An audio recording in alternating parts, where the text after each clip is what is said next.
विष्णू चाटेच्या मोबाईलमध्ये संतोष देशमुख यांच्या हत्येचे सर्व पुरावे आहेत.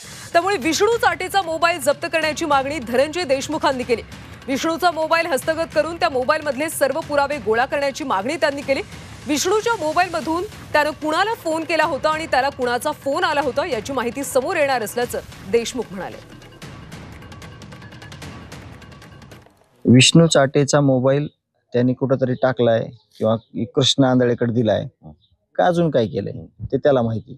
त्याच्यासाठी तो मोबाईल शोधण्यासाठी पहिले ह्यांचं स्पेशल एक रिमांड घेतलं पाहिजे. त्या रिमांड मधून मोबाईल खरंच कुठं आहे तो शोधला पाहिजे. कारण का त्या मोबाईल हरवण्यानं पुरावा नष्ट केल्याचा एक गुन्हा विष्णू चाटेवर करण्यापेक्षा, हे आरोपीवर करण्यापेक्षा, यांना तर फाशी होणारच आहे. यांच्यावर गंभीर गुन्हे आहेत, खुनाचे गुन्हे आहेत, खंडणीचे गुन्हे आहेत, अपहरणाचे गुन्हे आहेत.